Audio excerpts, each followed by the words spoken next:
but it's Owen Kelly and Ben Grice ready for the lights to go out for the final time in Turtle Wax Trans Am. And we get underway here at Sydney Motorsport Park. Watch the Valvoline #1 car coming from the back as we go. Oh! Already, that's Dalton and Morris getting together. The bird scatter and the 45 is out on the grass, but this blows the field apart. Let's have a look here. So keep an eye on that red Super Cheap Auto machine. Jet Johnson trying to sneak through as well. Oh. And it's hard to see from that angle. There's a mark on the front of the 117 as well. A quick glimpse as Dalton gets dispatched. Corkindale tries to go down the inside, not successful there. Nash looking for options. Jet Johnson's in the mix there. View from Nathan Hearn. Blinding start from the #1. Literally. He was angry after what happened last night. Bored himself. Just tiptoes his way through as everybody scattered with the 45 going to the right-hand side of the track. He picked off Brock Bowley here.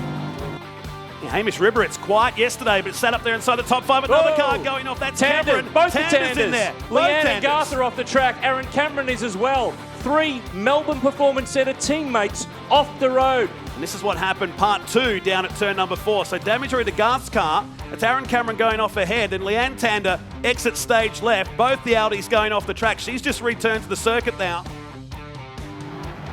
Oh, here he goes down the inside, and there's contact. Macro turned around at the top of the hill. Championship contender turned around by someone not in the fight, but fighting for a race win. So this is the one that Race Control will be looking at. Oh, I'm not convinced that they will look too kindly on that move. The door was open for a split second. By the time he got the car there, it was shutting. And this is why we're under caution. It's because Joey Mawson found himself stuck down in the gravel trap. So look at Webster, great start from the second row.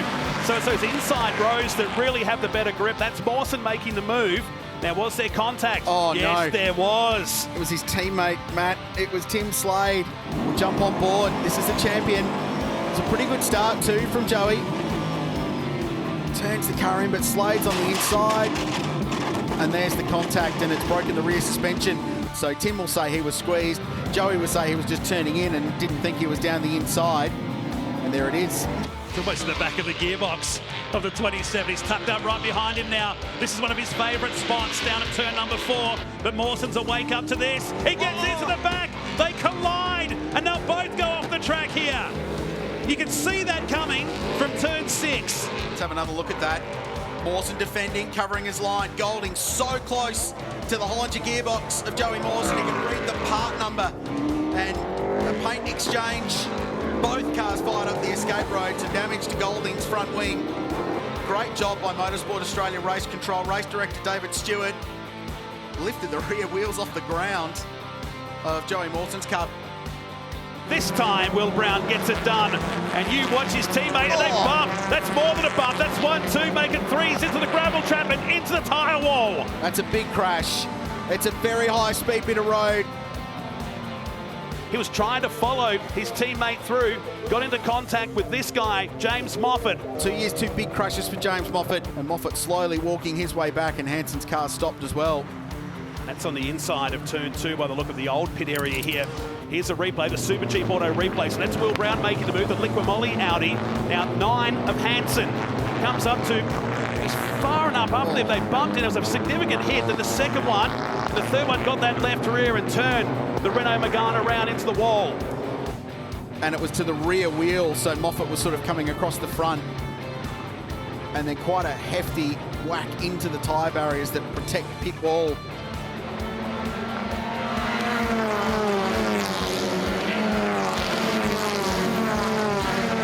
There was a tyre barrier there on the Super Cheap Auto replay. Stubbsy? Just jump in and see if we can grab James. Are you okay though physically?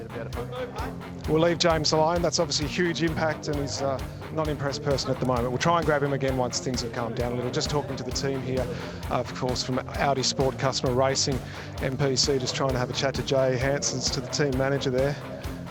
You can see it's pretty intense down here at the moment. Hanson ahead of D'Alberto and going for Moffat here. And gets into it. No. And now they stack up. 1, 2, 3 cars into it. Hansen in the wall, Moffat spun around. And just like that, the day changes once again for the luckless James Moffat here in Super Cheap Auto TCR. So they're riding the curbs. Gets a little moment of that left rear up on the curb on the approach here, but then this.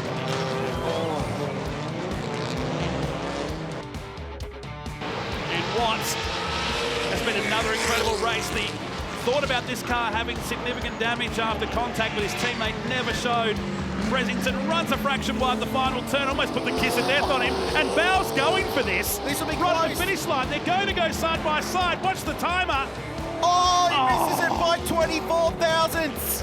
John Bow with the perfect exit, great drive, and then 5 litre versus 6. Bresington thinks sliding around, and they cross the line. The final margin, just to repeat, the closest in Touring Car Masters history.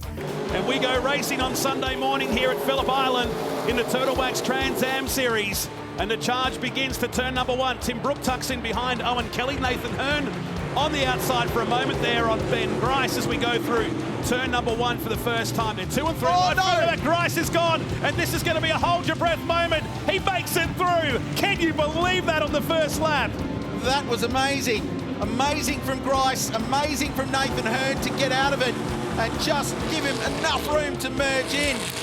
Up on the curb, taps in the Grice and sends him across. And how did he get away with that? Just trying to unpick this contact. So Grice was moving across, but again, it's front corner to rear. This shot from behind, this is looking back from stone to corner.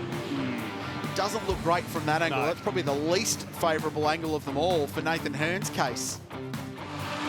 And Tony Bates is having a run at the race lead. Here goes the Audi, down the inside at turn 6. It's big, bold, brave stuff. And he gets it down the inside. And the other 2 Audis are coming like a freight train. Good. Don't leave these guys behind, Bob. Final few corners. It's not done yet. They're asking Prince Jeffrey to keep Yasser at bay. You ride with Yasser. She hit now. Looks down the inside. No! No! Batesy's gone. Tony Bates has gone round. Yasser to the lead. Yasser's gone to the lead. They're going to win it. Car number 1 wins it. Whoa, it's come from the clouds at Sandown today. And Yasser Shahin and Garth Gander from nowhere win it. They've stolen it. Check this out. He had it in the bag. They just aquaplane.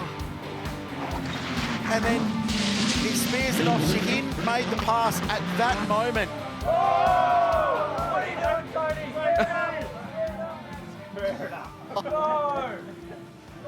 It's hard to describe, Rusty, how this has played out.